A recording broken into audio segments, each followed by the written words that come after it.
Hi hello ನಮಸ್ತೆ ಸ್ನೇಹಿತರೆ, ನೀವು ನೋಡ್ತಾ ಇದ್ದೀರಾ ಕರಿಯರ್ ಬೂಸ್ಟರ್ ಕನ್ನಡ ಯೂಟ್ಯೂಬ್ ಚಾನಲ್ನ. ಸ್ನೇಹಿತರೆ, ಇಂದು ಎಲ್ಲರೂ ಕೂಡ ಕೆಸೆಟ್ ಪರೀಕ್ಷೆಯನ್ನು ಯಶಸ್ವಿಯಾಗಿ ತಾವೆಲ್ಲರೂ ಕೂಡ ಅಟೆಂಡ್ ಮಾಡಿದ್ದೀರಿ ಅಂತ ಹೇಳಿ ಭಾವಿಸ್ತಾ, ಸ್ನೇಹಿತರೆ ಈ ಚಾನಲ್ಗೆ ಮೊದಲನೇ ಬಾರಿಗೆ ತಾವು ಎಲ್ಲರೂ ಕೂಡ ಭೇಟಿಯಾಗಿದ್ದರೆ ದಯಮಾಡಿ ಸಬ್ಸ್ಕ್ರೈಬ್ ಆಗೋದನ್ನು ಮರಿಬೇಡಿ ಸ್ನೇಹಿತರೆ. ಹಾಗೆಯೇ ಈ ವಿಡಿಯೋನ ಮ್ಯಾಕ್ಸಿಮಮ್ ಎಲ್ಲ ಕೆಸೆಟ್ ಆಕಾಂಕ್ಷಿಗಳಿಗೆ ಹಾಗೂ ತಮ್ಮೆಲ್ಲ ಸ್ನೇಹಿತರಿಗೆ ಈ ವಿಡಿಯೋನ ದಯಮಾಡಿ ಶೇರ್ ಮಾಡಿ. ಯಾಕಂತ ಹೇಳಿದರೆ ಇಂದು ನಡೆದಂತಹ ಪೇಪರ್ ಫಸ್ಟ್ ಜನರಲ್ ಸ್ಟಡೀಸ್ಗೆ ಸಂಬಂಧಪಟ್ಟಂತಹ ಸಂಭವನೀಯ ಕೀ ಉತ್ತರಗಳನ್ನು ಈ ಚಾನಲ್ ಮೂಲಕ ವಿವರಿಸಲಾಗುತ್ತೆ ಸ್ನೇಹಿತರೆ. ಇದು ಹೆಚ್ಚು ಉಪಯುಕ್ತವಾಗಿದ್ದು ಕೂಡಲೇ ತಾವೆಲ್ಲರೂ ಕೂಡ ಈ ವಿಡಿಯೋನ ಶೇರ್ ಮಾಡಿ. ಹಾಗೆ ತಮಗೆ ಇಷ್ಟ ಆಗಿದ್ದರೆ ಲೈಕ್ ಮಾಡಿ, ಶೇರ್ ಮಾಡಿ, ಕಮೆಂಟ್ ಮಾಡೋದನ್ನು ಸಹ ಮರಿಬೇಡಿ ಸ್ನೇಹಿತರೆ, ಇಂದು ನಡೆದಂತಹ ಕೆಸೆಟ್ ಪರೀಕ್ಷೆಯಲ್ಲಿ ಪ್ರಶ್ನೆ ಪತ್ರಿಕೆ ಶ್ರೇಣಿ B2ರ ಒಂದು ಜನರಲ್ ಸ್ಟಡೀಸ್ ಅಂದರೆ ಫಸ್ಟ್ ಪೇಪರ್ಗೆ ಸಂಬಂಧಪಟ್ಟಂತಹ ಸಂಭವನೀಯ ಕೀ ಉತ್ತರಗಳನ್ನು ನಾವು ಇಲ್ಲಿ ನೋಡ್ತಾ ಹೋಗೋಣ ಸ್ನೇಹಿತರೆ. ಯಾರೆಲ್ಲ ತಾವು ಕೆಸೆಟ್ ಪರೀಕ್ಷೆಯನ್ನು ಅಟೆಂಡ್ ಮಾಡಿ ಬಂದಿದ್ದೀರಾ, ದಯಮಾಡಿ ಈ ಕೀ ಉತ್ತರಗಳನ್ನು ಒಮ್ಮೆ ನೋಡಿಕೊಂಡು ತಮ್ಮ ಆನ್ಸರ್ಗಳನ್ನು ವೆರಿಫೈ ಮಾಡ್ಕೋಬೋದು ಸ್ನೇಹಿತರೆ. ಬನ್ನಿ ತಡ ಮಾಡದೆ ನಾವು ವಿಡಿಯೋನ ಸ್ಟಾರ್ಟ್ ಮಾಡೋಣ. ಕೊನೆ ತನಕ ಮಿಸ್ ಮಾಡದೆ ತಾವು ಸ್ಕಿಪ್ ಮಾಡದೆ ಈ ವಿಡಿಯೋನ ನೋಡಿದರೆ ಖಂಡಿತವಾಗ್ಲೂ GS ಪೇಪರ್ನ 50 ಪ್ರಶ್ನೆಗಳಿಗೆ ಉತ್ತರಗಳನ್ನು ಇಲ್ಲಿ ನೀಡಲಾಗಿದೆ ಸ್ನೇಹಿತರೆ. ಇದರ ಸದುಪಯೋಗವನ್ನು ತಾವು ಪಡೆದುಕೊಳ್ಳಿ ಸ್ನೇಹಿತರೆ. ಇಲ್ಲಿ ಮೊದಲನೇ ಪ್ರಶ್ನೆ ಬಂದ್ಬಿಟ್ಟು, ಕೆಳಗಿನವುಗಳಲ್ಲಿ ಯಾವುದು ಬೌದ್ಧ ಶಿಕ್ಷಣದ ಲಕ್ಷಣವಲ್ಲ ಅಂತ ಹೇಳಿ ಇಲ್ಲಿ ಪ್ರಶ್ನೆ ಇದೆ. ಇದಕ್ಕೆ ಸರಿಯಾದ ಉತ್ತರ ದೈಹಿಕ ದಂಡನೆ, ಅಂದರೆ ಎರಡನೇ ಆಪ್ಷನ್ ಬಂದ್ಬಿಟ್ಟು ಇದಕ್ಕೆ ಸರಿಯಾದ ಉತ್ತರ ಆಗಿರುತ್ತೆ ಸ್ನೇಹಿತರೆ. ಹಾಗೆಯೇ ಮುಂದುವರಿಯುತ್ತಾ ಎರಡನೇ ಪ್ರಶ್ನೆ ಬಂದ್ಬಿಟ್ಟು, ಕೆಳಗಿನವುಗಳನ್ನು ಹೊಂದಿಸಿರಿ, ಅಂದರೆ ಇಲ್ಲಿ ಹೊಂದಿಸಿ ಬರೀತಕ್ಕಂತಹ ಒಂದು ಪದ್ಧತಿಯ ಪ್ರಶ್ನೆ ಇದಾಗಿರುತ್ತೆ. ಇಲ್ಲಿ ಪಟ್ಟಿ 1 ಹಾಗೂ ಪಟ್ಟಿ 2 ನೀಡಲಾಗಿದೆ. ಸ್ವತಂತ್ರೋತ್ತರದ ಕಾಲದ ಶಿಕ್ಷಣದ ಆಯೋಗ ನೀತಿಗಳನ್ನು ಒಂದು ಕಡೆ ನೀಡಿದರೆ, ಆ ಶಿಕ್ಷಣ ಆಯೋಗ ನೀತಿಯ ವರ್ಷಗಳನ್ನು ಸಹ ಇನ್ನೊಂದು ಕಡೆ ನೀಡಲಾಗಿದೆ.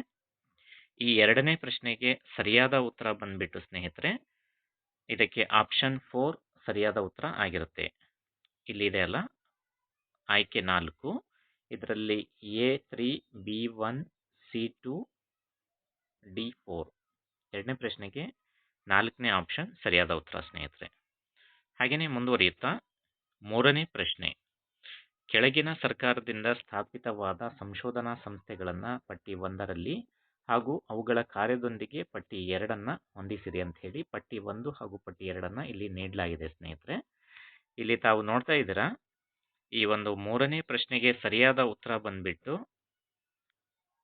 ಇಲ್ಲಿ ಮೊದಲನೇದಾಗಿ ಅಟಲ್ ಇನ್ನೋವೇಷನ್ ಮಿಷನ್ ಅಂತ ಹೇಳಿ ಇದೆ. ಪಟ್ಟಿ 1ರಲ್ಲಿ ಏನಿದೆ ಅಟಲ್ ಇನ್ನೋವೇಷನ್ ಮಿಷನ್ ಅಂತ ಹೇಳಿ, ಇಲ್ಲಿ ಎಗೆ 1ನೇ ಉತ್ತರನೇ ಸರಿಯಾಗಿದೆ. ಅಂದರೆ ಎಲೆಕ್ಟ್ರಾನಿಕ್ಸ್ ಮತ್ತು ಔಷಧಿಗಳ ಸಂಶೋಧನೆ ಮತ್ತು ಉತ್ಪಾದನೆಯನ್ನು ಪ್ರೋತ್ಸಾಹಿಸೋದಕ್ಕೆ ಸಂಬಂಧಪಟ್ಟಂತೆ ಅಟಲ್ ಇನ್ನೋವೇಷನ್ ಮಿಷನ್ ಪ್ರಸಿದ್ಧಿಯಾಗಿದೆ. ಹಾಗಾಗಿ ಇಲ್ಲಿ ಆಪ್ಷನ್ ಎ ಅಂತಕ್ಕಂಥದ್ದು, ಅಂದರೆ ಪ್ರಶ್ನೆ 3ರ ಆಪ್ಷನ್ ಎ ಅಂತಕ್ಕಂತಹ ಉತ್ತರ ಇದಕ್ಕೆ ಸರಿಯಾದ ಆಯ್ಕೆಯಾಗಿರುತ್ತೆ ಸ್ನೇಹಿತರೆ. ಹಾಗೆಯೇ ಮುಂದುವರಿಯುತ್ತಾ 4ನೇ ಪ್ರಶ್ನೆ, ಗುಣಮಟ್ಟದ ಮಾನದಂಡಗಳನ್ನು ಖಾತ್ರಿಪಡಿಸಲು ತಾಂತ್ರಿಕ ಕಾರ್ಯಕ್ರಮಗಳನ್ನು ಮೌಲ್ಯೀಕರಿಸುವ ಮತ್ತು ಮಾನ್ಯತೆ ನೀಡುವ ಜವಾಬ್ದಾರಿಯನ್ನು ಹೊಂದಿರುವ ಮಂಡಳಿ ಅಂಥೇಳಿ ಯಾವುದು ಅಂಥೇಳಿ ಇಲ್ಲಿ ಪ್ರಶ್ನೆಯನ್ನು ಕೇಳಲಾಗಿದೆ. ಇಲ್ಲಿ ಸಾಮಾನ್ಯವಾಗಿ AICTE, NITs ಅಂಥೇಳಿ ಹಾಗೂ NBA ಮತ್ತು UGC ಅಂಥೇಳಿ ಹೇಳಲಾಗಿದೆ. ಇಲ್ಲಿ UGC ಮತ್ತು AICTE ಇವುಗಳು ಅಕ್ರೆಡೇಷನನ್ನು ಮಾಡ್ತಕ್ಕಂತಹ ಒಂದು ಸರ್ಕಾರಿ ಸ್ವಾಮ್ಯದ ಮಂಡಳಿಗಳಾಗಿರುತ್ತೆ. ಆದರೆ ಇದಕ್ಕೆ ಸರಿಯಾದ ಉತ್ತರ ಬಂದ್ಬಿಟ್ಟು NBA ಸ್ನೇಹಿತರೆ. ಹಾಗಾಗಿ ಇಲ್ಲಿ 4ನೇ ಪ್ರಶ್ನೆಗೆ ಸರಿಯಾದ ಉತ್ತರ ಬಂದ್ಬಿಟ್ಟು 3. ಹಾಗೆಯೇ ಪ್ರಶ್ನೆ ಸಂಖ್ಯೆ 5, ಮೌಲ್ಯಯುತ ಶಿಕ್ಷಣದ ಪ್ರಮುಖ ಅಂಶಗಳನ್ನು ಇಲ್ಲಿ ಕೇಳಲಾಗಿದೆ. ಮೊದಲನೇದಾಗಿ ಚಾರಿತ್ರ್ಯ ನಿರ್ಮಾಣ, ಮನೋಜನ್ಯ ಚಲನೆಯ ಅಭಿವೃದ್ಧಿ, ನೈತಿಕ ನಿರ್ಣಯ ತೆಗೆದುಕೊಳ್ಳುವಿಕೆ, ಜ್ಞಾನಾತ್ಮಕ ಅಭಿವೃದ್ಧಿ, ರಾಷ್ಟ್ರಪ್ರೇಮ ಮತ್ತು ಜಾಗತಿಕ ಪೌರತ್ವದ ಬಗ್ಗೆ ಇಲ್ಲಿ ಹೇಳಲಾಗಿದೆ. ಇಲ್ಲಿ ಪ್ರಶ್ನೆ 5ಕ್ಕೆ ಸಂಬಂಧಪಟ್ಟಂತೆ A, C ಮತ್ತು E ಆಪ್ಷನ್ 1 ಇಲ್ಲಿ ಈ 5ನೇ ಪ್ರಶ್ನೆಗೆ ಸರಿಯಾದ ಉತ್ತರ. ಅಂದರೆ ಚಾರಿತ್ರ್ಯ ನಿರ್ಮಾಣ, ಹಾಗೆಯೇ ನೈತಿಕ ನಿರ್ಣಯ ತೆಗೆದುಕೊಳ್ಳುವಿಕೆ ಹಾಗೂ ರಾಷ್ಟ್ರಪ್ರೇಮ ಮತ್ತು ಜಾಗತಿಕ ಪೌರತ್ವವನ್ನು ರಚಿಸ್ತಕ್ಕಂತಹ ಮೌಲ್ಯಯುತ ಶಿಕ್ಷಣದ ಪ್ರಮುಖ ಅಂಶಗಳಾಗಿರುತ್ತವೆ. ಹಾಗಾಗಿ 5ನೇದಕ್ಕೆ 1ನೇ ಆಪ್ಷನ್ ಸರಿಯಾದ ಉತ್ತರ ಆಗಿರುತ್ತೆ. ಹಾಗೆಯೇ ಕೆಳಗಿನವುಗಳನ್ನು ಹೊಂದಿಸಿ ಬರೆಯಿರಿ ಅಂತ ಹೇಳಿ ಪಟ್ಟಿ 1 ಹಾಗೂ ಪಟ್ಟಿ 2 ನೀಡಲಾಗಿದೆ. ಇಲ್ಲಿ ಒಂದು ಕಡೆ ಕಲಿಕಾರ್ಥಿ ಸಂಬಂಧಪಟ್ಟಂಗೆ ಕೊಟ್ಟರೆ, ಇನ್ನೊಂದು ಕಡೆ ಕಲಿಕೆಯ ವಿಧಗಳನ್ನು ಹೇಳಲಾಗಿರುತ್ತೆ. ಈ ಒಂದು 6ನೇ ಪ್ರಶ್ನೆಗೆ ಸರಿಯಾದ ಉತ್ತರ ಬಂದ್ಬಿಟ್ಟು 4 ಆಗಿರುತ್ತೆ. ಎಗೆ 2 ಅಂದರೆ ದೃಶ್ಯ ಕಲಿಕಾರ್ಥಿಗಳಿಗೆ ಸಂಬಂಧಪಟ್ಟಂತೆ ರೇಖಾಚಿತ್ರಗಳು ಮತ್ತು ನಕಾಶೆಯಿಂದ ಪ್ರಯೋಜನ ಪಡೆಯುವುದು. ಹಾಗೆಯೇ ಬಿ ಚಲನಾ ಕ್ರಮದಿಂದ ಅಂದರೆ ಕೈನಸ್ಥೆಟಿಕ್ ಕಲಿಕಾರ್ಥಿಗಳು ಇಲ್ಲಿ ಕೈಯಿಂದ ಮಾಡುವ ಚಟುವಟಿಕೆಗಳಿಗೆ ಆದ್ಯತೆ ನೀಡ್ತಾರೆ. ಹಾಗಾಗಿ ಸಿ ಬಂದ್ಬಿಟ್ಟು ಸಹಪಾಠಿ ಅಧ್ಯಾಪನ ಅಂದರೆ ವಿದ್ಯಾರ್ಥಿಗಳು ಪರಸ್ಪರದಿಂದ ಕಲಿಯುತ್ತಾರೆ. ಹಾಗೆಯೇ ಒಳಗೊಳ್ಳುವಿಕೆ ಅಂತರ್ಗತ ಶಿಕ್ಷಣಕ್ಕೆ ಸಂಬಂಧಪಟ್ಟಂತೆ ಇಲ್ಲಿ ಡಿಗೆ 3 ತರಗತಿಯಲ್ಲಿನ ವೈವಿಧ್ಯತೆಯನ್ನು ತಿಳಿಸುತ್ತದೆ. ಹಾಗಾಗಿ ಪ್ರಶ್ನೆ 6ಕ್ಕೆ ಸರಿಯಾದ ಉತ್ತರ 4 ಆಗಿರುತ್ತೆ ಸ್ನೇಹಿತರೆ. ಹಾಗೆಯೇ ಮುಂದುವರಿಯುತ್ತಾ 7ನೇ ಪ್ರಶ್ನೆ ಬಂದ್ಬಿಟ್ಟು ಯೋಜನಾ ಆಧಾರಿತ ಮೌಲ್ಯಮಾಪನವನ್ನು ಬಳಸುವುದರ ಪ್ರಯೋಜನಗಳು ಏನು ಅಂತ ಹೇಳಿ ಇಲ್ಲಿ ಕೊಡಲಾಗಿದೆ. ಇಲ್ಲಿ 7ನೇ ಪ್ರಶ್ನೆಗೆ ಸರಿಯಾದ ಉತ್ತರ ಬಂದ್ಬಿಟ್ಟು ವಿಮರ್ಶಾತ್ಮಕ ಚಿಂತನೆಗಳನ್ನು ಮತ್ತು ಸಮಸ್ಯೆ ಪರಿಹಾರ ಕೌಶಲ್ಯಗಳನ್ನು ವರ್ಧಿಸುವುದೇ ಯೋಜನಾಧಾರಿತ ಮೌಲ್ಯಮಾಪನದ ಪ್ರಯೋಜನ ಅಂತ ಹೇಳಿ ಇಲ್ಲಿ ಕರೆಯಲಾಗುತ್ತೆ. ಹಾಗಾಗಿ 7ನೇ ಕ್ವಶನ್ಗೆ 2ನೇ ಆಪ್ಷನ್ ಸರಿಯಾದ ಉತ್ತರ. ಹಾಗೆಯೇ ಮುಂದುವರಿಯುತ್ತಾ 8ನೇ ಪ್ರಶ್ನೆ. ಇಲ್ಲಿ 8ನೇ ಪ್ರಶ್ನೆಗೆ ಸಂಬಂಧಪಟ್ಟಂತೆ ಫ್ಲಿಪ್ಡ್ ತರಗತಿ ಕೊಠಡಿಗಳು ಸಾಮಾನ್ಯವಾಗಿ ಏನನ್ನ ಒಳಗೊಂಡಿರುತ್ತೆ ಅಂತ ಹೇಳಿ ಇಲ್ಲಿ ಪ್ರಶ್ನೆಯನ್ನು ಕೇಳಲಾಗಿದೆ. ಈ ಒಂದು 8ನೇ ಪ್ರಶ್ನೆಗೆ ಸರಿಯಾದ ಉತ್ತರ ಬಂದ್ಬಿಟ್ಟು ಪ್ರಶ್ನೆ 8ಕ್ಕೆ 1ನೇ ಉತ್ತರ ಸರಿಯಾಗಿದೆ. ಅಂದರೆ ಶಿಕ್ಷಕರು ಬೋಧನಾ ವಿಡಿಯೋಗಳನ್ನು ರೆಕಾರ್ಡ್ ಮಾಡುತ್ತಾರೆ ಮತ್ತು ಸಮಸ್ಯೆಗಳನ್ನು ಅಭ್ಯಾಸ ಮಾಡಲು ವಿದ್ಯಾರ್ಥಿಗಳೊಂದಿಗೆ ಹಂಚಿಕೊಳ್ಳುತ್ತಾರೆ ಅಂತಕ್ಕಂತಹ ಒಂದು ಆಪ್ಷನ್ ಇಲ್ಲಿ ಸರಿಯಾದ ಉತ್ತರ ಆಗುತ್ತೆ. ಹಾಗೆಯೇ ಮುಂದುವರಿಯುತ್ತಾ 9ನೇ ಪ್ರಶ್ನೆ ಗಣಕಯಂತ್ರ ಆಧಾರಿತ ಪರೀಕ್ಷೆ ಅಂದರೆ CBT ಕಂಪ್ಯೂಟರ್ ಬೇಸ್ಡ್ ಟೆಸ್ಟ್ ಒಳಗೊಂಡಿರುವಂತಹ ಹಂತಗಳನ್ನು ಅನುಕ್ರಮಗೊಳಿಸಿ. ಅಂದರೆ CBT ಪರೀಕ್ಷೆಗೆ ಸಂಬಂಧಪಟ್ಟಂತೆ ಇಲ್ಲಿ ಆಪ್ಷನ್ಸ್ಗಳನ್ನ ನೀಡಲಾಗಿದೆ, ಅದನ್ನು ಅನುಕ್ರಮದಿಂದ ಜೋಡಿಸಕ್ಕೆ ಹೇಳಲಾಗಿದೆ. ಈ ಒಂದು 9ನೇ ಪ್ರಶ್ನೆಗೆ ಸರಿಯಾದ ಉತ್ತರ ಬಂದ್ಬಿಟ್ಟು ಸ್ನೇಹಿತರೆ 2 ಆಗಿರುತ್ತೆ.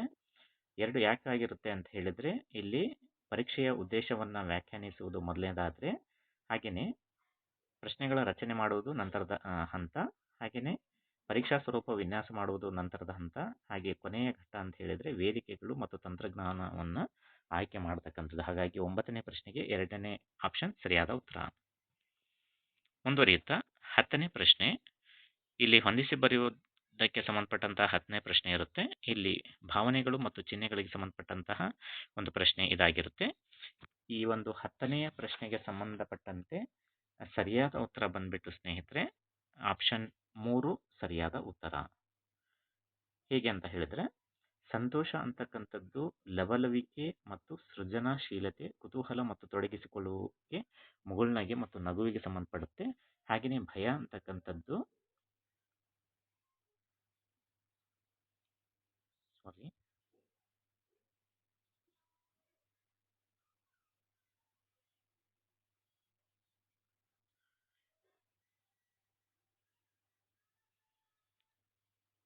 ಸ್ನೇಹಿತರೆ ಈ ಒಂದು 10ನೇ ಪ್ರಶ್ನೆಗೆ 3ನೇ ಉತ್ತರ ಸರಿಯಾಗಿರುತ್ತೆ. ಮೊದಲನೇದಾಗಿ ಇಲ್ಲಿ ಆಪ್ಷನ್ 3ಗೆ ಸಂಬಂಧಪಟ್ಟಂತೆ ಎಗೆ 2 ಅಂತ ಹೇಳಿದೆ. ಅಂದರೆ ಕ್ರೋಧಕ್ಕೆ ಸಂಬಂಧಪಟ್ಟಂತೆ ಅಸಮಾಧಾನ, ಕಿರಿಕಿರಿ, ಭಯದ ಭಾವನೆ ಹಾಗೂ ದುಃಖ ಇರತಕ್ಕಂಥದ್ದು ಸಾಮಾನ್ಯವಾಗಿರುತ್ತೆ. ಹಾಗೆಯೇ ಬಿಗೆ ಸಂಬಂಧಪಟ್ಟಂತೆ 3 ಇರುತ್ತೆ. ಅಂದರೆ ಸಂತೋಷ ಅಂದರೆ ಲವಲವಿಕೆ ಮತ್ತು ಸೃಜನಶೀಲತೆ, ಕುತೂಹಲ ಮತ್ತು ತೊಡಗಿಸಿಕೊಳ್ಳುವಿಕೆ ಮತ್ತು ಮುಗುಳ್ನಗೆ ಹಾಗೂ ನಗು ಅಂತ ಹೇಳಿ. ಹಾಗೆಯೇ ಸಿಯಲ್ಲಿ 4 ಅಂತ ಹೇಳಿ ಅಂದರೆ ಭಯಕ್ಕೆ ಸಂಬಂಧಪಟ್ಟಂತೆ ನಡುಗುವುದು, ಅಳುವುದು, ಓಡಿ ಹೋಗುವುದು, ಉಸಿರುಗಟ್ಟುವುದು ಮತ್ತು ಹಿಂದೆ ಸರಿತಕ್ಕಂತಹ ಒಂದು ಲಕ್ಷಣಗಳು ಭಯಕ್ಕೆ ಸಂಬಂಧಪಡುತ್ತೆ. ಹಾಗೆಯೇ ಅಸೂಯೆಗೆ ಸಂಬಂಧಪಟ್ಟಂತಹ ಲಕ್ಷಣ ಬಂದ್ಬಿಟ್ಟು ಪರಚುವುದು, ಕಚ್ಚುವುದು, ಹಾಸಿಗೆಯಲ್ಲಿ ಮೂತ್ರ ವಿಸರ್ಜಿಸುವುದು, ತಿನ್ನಲು ನಿರಾಕರಿಸುವುದು, ಒದೆಯುವುದು. ಈ ತರನಾಗಿ 10ನೇ ಪ್ರಶ್ನೆಗೆ ಸರಿಯಾದ ಉತ್ತರ ಬಂದ್ಬಿಟ್ಟು ಆಪ್ಷನ್ 3 ಸರಿಯಾದ ಉತ್ತರ ಆಗಿರುತ್ತೆ. ಹಾಗೆಯೇ ಮುಂದುವರಿಯುತ್ತಾ 11ನೇ ಪ್ರಶ್ನೆ ಬಂದ್ಬಿಟ್ಟು ಸಕಾರಾತ್ಮಕವಾದಿ ದೃಷ್ಟಿಕೋನದ ಪ್ರಮುಖ ಲಕ್ಷಣ ಯಾವುದು ಅಂತಕ್ಕಂಥದ್ದು ಇಲ್ಲಿ ಪ್ರಶ್ನೆಯಾಗಿರುತ್ತೆ. ಇದಕ್ಕೆ ಸರಿಯಾದ ಉತ್ತರ ಸ್ನೇಹಿತರೆ ಆಪ್ಷನ್ 3 ಅಸ್ತಿತ್ವದಲ್ಲಿರುವ ಉದ್ದೇಶಗಳು, ಮಾಪನ ಮಾಡಬಹುದಾದ ವಸ್ತುಸ್ಥಿತಿಗಳು ಮತ್ತು ಕಾನೂನುಗಳನ್ನು ನಿರ್ವಹಿಸತಕ್ಕಂಥ ವಿದ್ಯಮಾನಗಳಲ್ಲಿ ನಂಬಿಕೆಯನ್ನ ಸಕಾರಾತ್ಮಕವಾದಿ ದೃಷ್ಟಿಕೋನದ ಪ್ರಮುಖ ಲಕ್ಷಣ ಅಂತ ಹೇಳಿ ಕರೆಯಲಾಗುತ್ತೆ. ಹಾಗೆಯೇ ಮುಂದುವರಿಯುತ್ತಾ 12ನೇ ಪ್ರಶ್ನೆ, ಇಲ್ಲಿ ಹೊಂದಿಸಿ ಬರೀತಕ್ಕಂತಹ ಪಟ್ಟಿ 1 ಮತ್ತು ಪಟ್ಟಿ 2ಕ್ಕೆ ಸಂಬಂಧಪಟ್ಟಂತಹ 12ನೇ ಪ್ರಶ್ನೆ ಇರುತ್ತೆ. ಇದಕ್ಕೆ ಸರಿಯಾದ ಉತ್ತರ 12ನೇ ಪ್ರಶ್ನೆಗೆ ಬಂದ್ಬಿಟ್ಟು option 3 A3 B4 C2 D1. ಹಾಗಾಗಿ ಪ್ರಶ್ನೆ ಸಂಖ್ಯೆ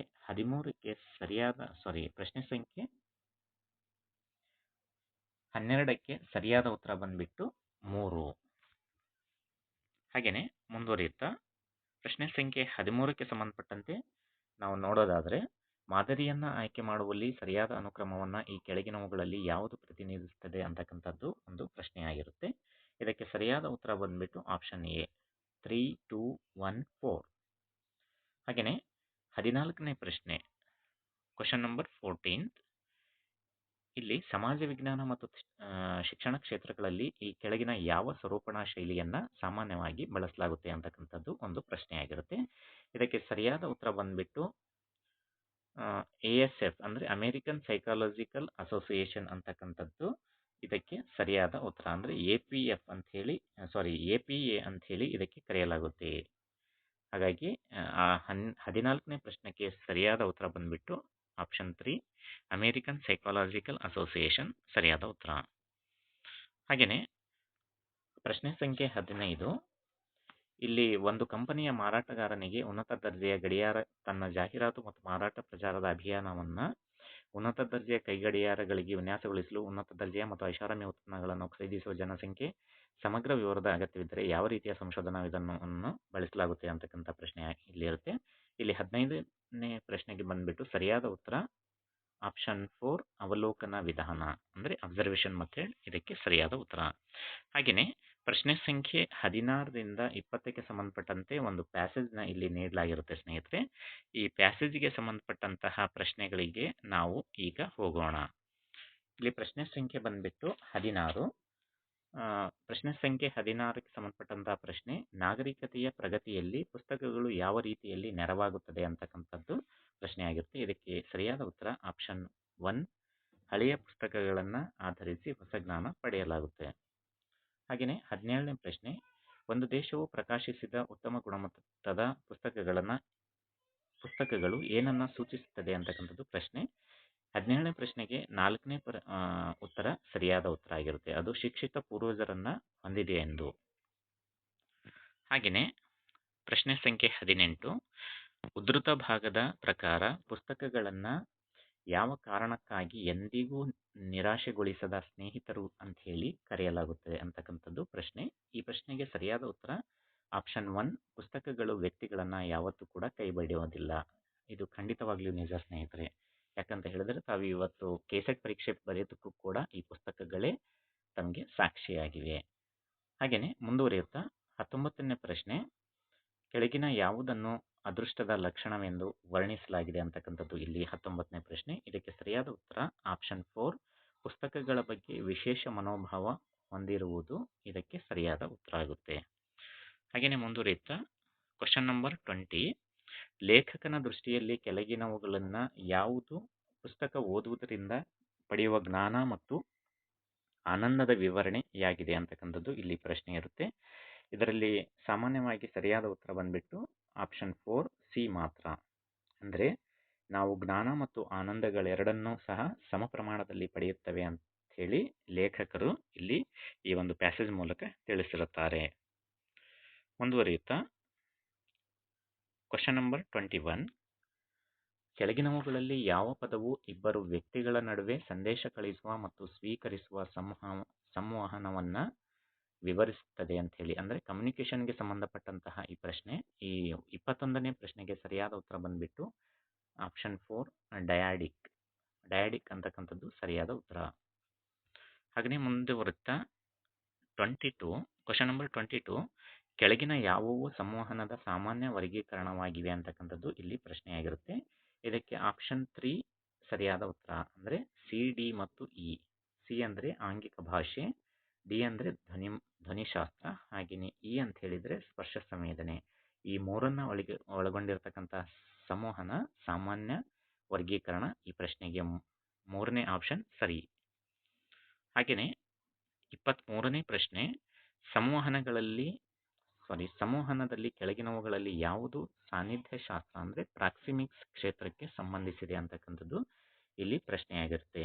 ಈ 23ನೇ ಪ್ರಶ್ನೆಗೆ ಸರಿಯಾದ ಉತ್ತರ ಬಂದ್ಬಿಟ್ಟು ಆಪ್ಷನ್ 2 ಬಿ, ಸಿ ಮತ್ತು ಡಿ ಅಂದರೆ ಜನಸಂದಣಿ, ಪ್ರಾದೇಶಿಕತೆ ಹಾಗೂ ದೃಷ್ಟಿ ಸಂಪರ್ಕ ಅಂತಕ್ಕಂಥದ್ದು 23ಕ್ಕೆ ಸರಿಯಾದ ಉತ್ತರ ಆಗಿರುತ್ತೆ. ಕ್ವಶನ್ ನಂಬರ್ 24, ಒಂದು ತರಗತಿಯಲ್ಲಿ ಪರಿಣಾಮಕಾರಿ ಸಂವಹನಕ್ಕೆ ಪ್ರಸ್ತುತವಾಗಿರುವ ತಂತ್ರಗಳು ಯಾವುವು ಅಂತಕ್ಕಂಥದ್ದು ಇಲ್ಲಿ ಪ್ರಶ್ನೆ. ಈ ಪ್ರಶ್ನೆಗೆ ಸರಿಯಾದ ಉತ್ತರ ಬಂದ್ಬಿಟ್ಟು ಸ್ನೇಹಿತರೆ ಆಪ್ಷನ್ 1 ಎ, ಬಿ ಮತ್ತು ಸಿ ಮಾತ್ರ. ಹಾಗೆಯೇ ಮುಂದುವರಿಯುತ್ತಾ ಕ್ವಶನ್ ನಂಬರ್ 25, ಇಲ್ಲಿ ಮ್ಯಾಚ್ ದಿ ಫಾಲೋವಿಂಗ್ ಅನ್ನ ಕೊಡಲಾಗಿದೆ. ಒಂದು ಪಟ್ಟಿಯಲ್ಲಿ ಸಂವಹನದಲ್ಲಿ ಪಾಲ್ಗೊಂಡಿರುವ ಕೇಳುಗರ ವಿಧಗಳು ಒಂದೆಡೆ ಆದರೆ ಇನ್ನೊಂದು ಕಡೆ ಪಟ್ಟಿ 2ರಲ್ಲಿ ಲಕ್ಷಣಗಳನ್ನ ಕೊಡಲಾಗಿದೆ. ಇಲ್ಲಿ ಈ 25ನೇ ಪ್ರಶ್ನೆಗೆ ಸರಿಯಾದ ಉತ್ತರ ಬಂದ್ಬಿಟ್ಟು ಆಪ್ಷನ್ 4 ಸರಿಯಾದ ಉತ್ತರ ಸ್ನೇಹಿತರೆ. ಇಲ್ಲಿ A1, B4, C2, D3. 25ಗೆ 4th is right answer. ಹಾಗೆಯೇ ನಾವು 26ನೇ ಪ್ರಶ್ನೆಗೆ ಹೋಗೋಣ. ಇಲ್ಲಿ 26ನೇ ಪ್ರಶ್ನೆಗೆ ಕೆಳಗಿನ ಸರಣಿಯಲ್ಲಿ ಮುಂದೆ ಏನು ಬರುತ್ತದೆ ಅಂತಕ್ಕಂತಹ ಒಂದು ಕೋಡಿಂಗ್ ಡಿಕೋಡಿಂಗ್ ಸಂಬಂಧಪಟ್ಟಂತಹ ಒಂದು ಆಲ್ಫಾಬೆಟ್ ಲೆಟರ್ಸ್ನ ಕೊಡಲಾಗಿದೆ. ಹಾಗೆಯೇ ಮುಂದಿನ ಪದ ಯಾವುದು ಅಂತ ಹೇಳಿ ಇಲ್ಲಿ ಕೇಳಲಾಗಿರುತ್ತೆ. ಇದಕ್ಕೆ ಸರಿಯಾದ ಉತ್ತರ ಬಂದ್ಬಿಟ್ಟು 26ಗೆ ರೈಟ್ ಆನ್ಸರ್ ಫಸ್ಟ್ ಅಂದರೆ NPQR ಅಂತಕ್ಕಂಥದ್ದು ಸರಿಯಾದ ಉತ್ತರ. ಹಾಗೆಯೇ ಕ್ವಶನ್ ನಂಬರ್ 27, ಒಂದು ನಿರ್ದಿಷ್ಟ ಭಾಷೆಯಲ್ಲಿ ಕಾಫಿಯನ್ನು 315655 ಎಂದು ಬರೆದರೆ ಅದೇ ಭಾಷೆಯಲ್ಲಿ ಟೀ ಅನ್ನು ಹೇಗೆ ಬರೆಯಲಾಗುತ್ತದೆ ಅಂತಕ್ಕಂತಹ ಒಂದು ಅತಿ ಸೂಕ್ಷ್ಮವಾದ ಒಂದು ಸಾಮಾನ್ಯ ಪ್ರಶ್ನೆ ಇದಾಗಿರುತ್ತೆ. ಇದು 27ಗೆ ಸರಿಯಾದ ಉತ್ತರ ಬಂದ್ಬಿಟ್ಟು ಆಪ್ಷನ್ 3 2051. ಹಾಗೆಯೇ ಕ್ವಶನ್ ನಂಬರ್ 28, ಒಂದು ಕಾರು 6 ಗಂಟೆಗಳಲ್ಲಿ 50 km/ಗಂಟೆ ವೇಗದಲ್ಲಿ ಒಂದು ನಿರ್ದಿಷ್ಟ ದೂರವನ್ನು ಕ್ರಮಿಸುತ್ತದೆ. 4 ಗಂಟೆಗಳಲ್ಲಿ ಅದೇ ದೂರವನ್ನು ಕ್ರಮಿಸಲು ಅದು ಯಾವ ವೇಗದಲ್ಲಿ ಕ್ರಮಿಸಬೇಕಾಗುತ್ತದೆ ಅಂತಕ್ಕಂಥ 28ನೇ ಪ್ರಶ್ನೆಗೆ ಸರಿಯಾದ ಉತ್ತರ ಬಂದ್ಬಿಟ್ಟು 75 km/ಗಂಟೆ ಅಂದರೆ 75 km/h ಅಂತಕ್ಕಂಥದ್ದು option 4 is the right answer. 29ನೇ ಪ್ರಶ್ನೆಗೆ ಸರಿಯಾದ ಉತ್ತರ ಬಂದ್ಬಿಟ್ಟು ಸ್ನೇಹಿತರೆ option 1 A, B, C and D. 29ಗೆ ಸರಿಯಾದ ಉತ್ತರ ಆಪ್ಷನ್ 1.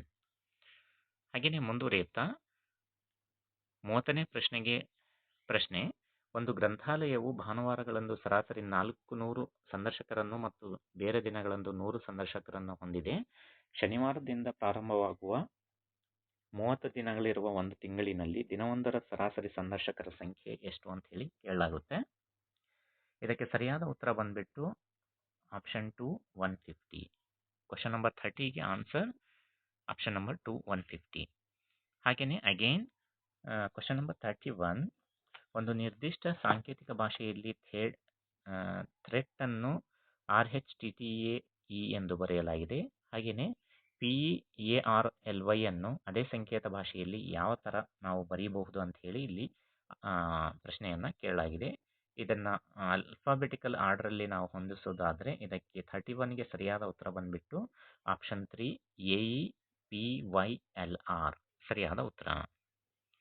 ಹಾಗೆಯೇ ಮುಂದುವರಿಯುತ್ತಾ ಕ್ವಶನ್ ನಂಬರ್ 32, ಇಲ್ಲಿ ಒಂದು ತ್ರಿಭುಜವು ವೈದ್ಯರನ್ನ, ಹಾಗೆಯೇ ವೃತ್ತವು ಆಟಗಾರರನ್ನ ಮತ್ತು ಆಯತವು ಕಲಾವಿದರನ್ನ ಪ್ರತಿನಿಧಿಸುತ್ತದೆ ಅಂತ ಹೇಳಿ ಒಂದು ಆಯತ, ಗೋಲ ಹಾಗೆಯೇ ತ್ರಿಭುಜ ನಕಾಶೆಯನ್ನು ನೀಡಲಾಗಿದೆ. ಅದರಲ್ಲಿ ಸಂಖ್ಯೆಗಳನ್ನು ಸಹ ಹಾಕಲಾಗಿದೆ.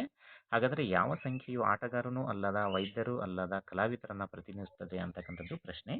32ನೇ ಪ್ರಶ್ನೆಗೆ ಸರಿಯಾದ ಉತ್ತರ ಬಂದ್ಬಿಟ್ಟು ಸ್ನೇಹಿತರೆ option 1 is the right answer. ಹಾಗೆಯೇ ಮುಂದುವರಿಯುತ್ತಾ ಪ್ರಶ್ನೆ ಸಂಖ್ಯೆ 33, ಈ ಪ್ರಶ್ನೆ ಸಂಖ್ಯೆ 33ಕ್ಕೆ ಸರಿಯಾದ ಉತ್ತರ ಬಂದ್ಬಿಟ್ಟು ಸ್ನೇಹಿತರೆ ಡಿಯು ಅತ್ಯಂತ ಹೆಚ್ಚು ಅಂಕ ಗಳಿಸ್ತಾನೆ ಅಂತಕ್ಕಂತಹ 1ನೇ ಆಪ್ಷನ್ ಇದಕ್ಕೆ ಸರಿಯಾದ ಉತ್ತರ. 33 is right answer is first option. ಡಿಯು ಅತ್ಯಂತ ಹೆಚ್ಚು ಅಂಕಗಳನ್ನು ಗಳಿಸ್ತಾನೆ ಅಂತಕ್ಕಂಥದ್ದು ಸರಿಯಾದ ಉತ್ತರ. ಹಾಗೆಯೇ 34ನೇ ಪ್ರಶ್ನೆ.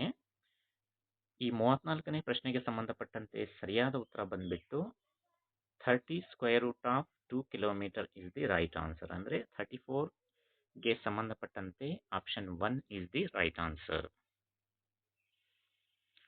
ಮುಂದುವರಿಯುತ್ತಾ ಕ್ವಶನ್ ನಂಬರ್ 35. ಸಮಸ್ಯಾ ರೇಖಾಚಿತ್ರಗಳನ್ನು ಈ ಕೆಳಗಿನಂತೆ ಕೊಡಲಾಗಿದೆ. ಹಾಗೆಯೇ ಉತ್ತರ ರೇಖಾಚಿತ್ರಗಳನ್ನು ಸಹ ಇಲ್ಲಿ ನೀಡಲಾಗಿದೆ ಸ್ನೇಹಿತರೆ. ಇದಕ್ಕೆ ಸರಿಯಾದ ಉತ್ತರ ಬಂದ್ಬಿಟ್ಟು ಆಪ್ಷನ್ ಸಿ ಅಂತಕ್ಕಂಥದ್ದು, ಅಂದರೆ option 3 is the right answer. 35ಗೆ 3 ಅಂತಕ್ಕಂಥದ್ದು ಸರಿಯಾದ ಉತ್ತರ. ಹಾಗೆಯೇ ಮುಂದುವರಿಯುತ್ತಾ 36 ಕ್ವಶನ್. ಇಲ್ಲಿ ಒಂದು ಪೈ ಚಾರ್ಟ್ನ ನೀಡಲಾಗಿ ಅದರಲ್ಲಿ ಒಂದು ಅಂಕಿಅಂಶಗಳನ್ನು ಕೇಳಿರುತ್ತಾರೆ. ಆ ಒಂದು ಅಂಕಿಅಂಶಗಳಿಗೆ ಸಂಬಂಧಪಟ್ಟಂತೆ 36ನೇ ಪ್ರಶ್ನೆಗೆ ಸರಿಯಾದ ಉತ್ತರ ಬಂದ್ಬಿಟ್ಟು option 3 is the right answer. ಅಂದರೆ 36ನೇ ಕ್ವಶನ್ಗೆ ಸರಿಯಾದ ಉತ್ತರ 3.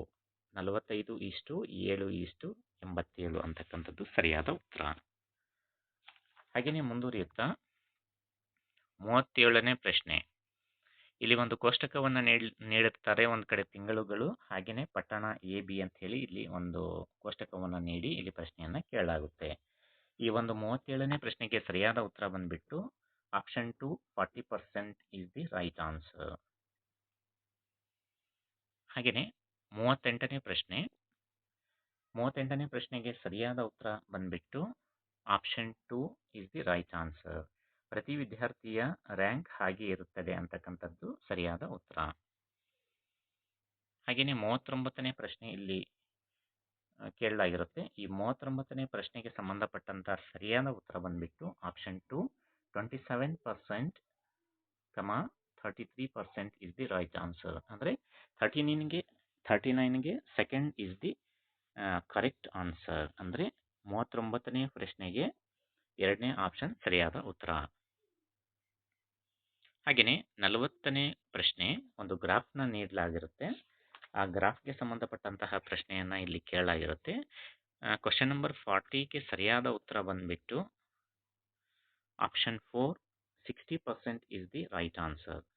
ಅಂದರೆ 40 ಕ್ವಶನ್ಗೆ 4th is the option is the right answer, 60%.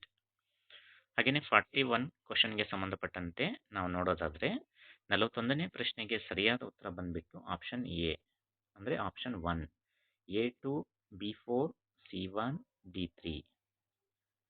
A2 B4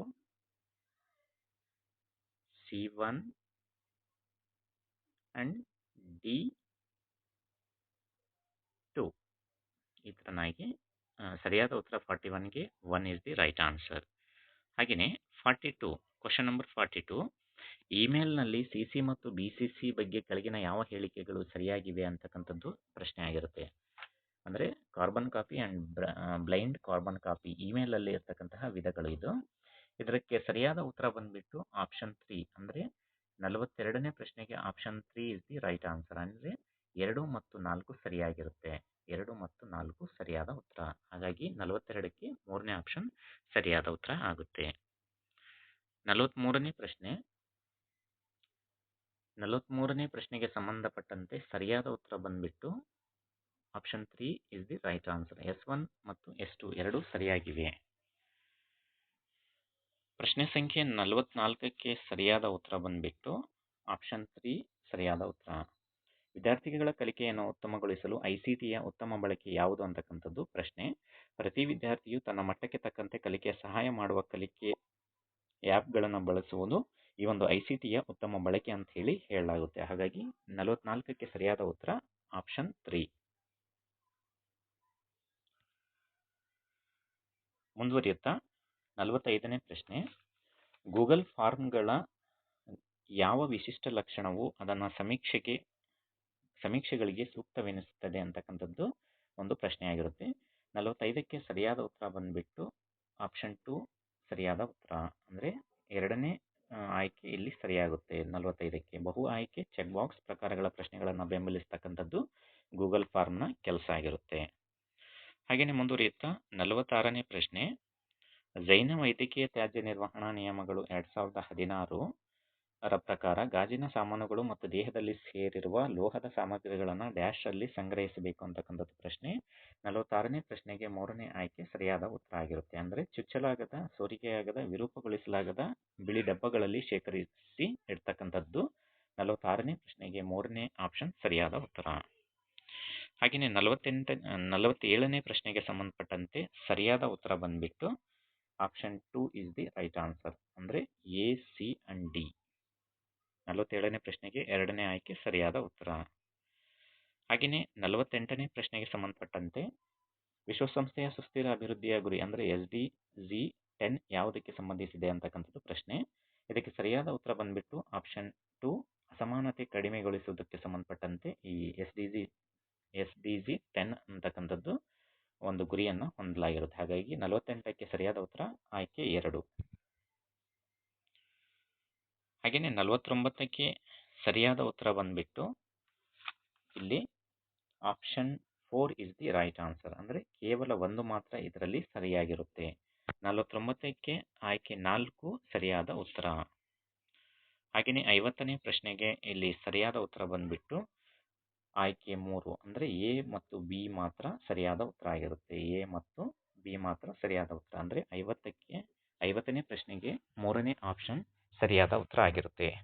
ನೋಡಿದ್ರಲ್ಲ ಸ್ನೇಹಿತರೆ, ಇಂದು ನಡೆದಂತಹ ಕೆಸೆಟ್ ಪರೀಕ್ಷೆಗೆ ಸಂಬಂಧಪಟ್ಟಂತೆ ಪತ್ರಿಕೆ 1ರ 50 ಪ್ರಶ್ನೆಗಳ ಸಂಭವನೀಯ ಕೀ ಉತ್ತರಗಳನ್ನು ಇಲ್ಲಿ ನೀಡಲಾಗಿರುತ್ತೆ ಸ್ನೇಹಿತರೆ. ಇವುಗಳು ಕೇವಲ ಸಂಭವನೀಯ ಅಂತ ಕೀ ಉತ್ತರಗಳು ಅನಿಸಿಕೊಳ್ತವೆ. ಯಾಕಂತ ಹೇಳಿದ್ರೆ ಅಧಿಕೃತವಾಗಿ ಇಲಾಖೆಯಿಂದ ಪ್ರಕಟಿಸಿದಂತಹ ಕೀ ಉತ್ತರಗಳೇ ಅಂತಿಮವಾಗುತ್ತೆ.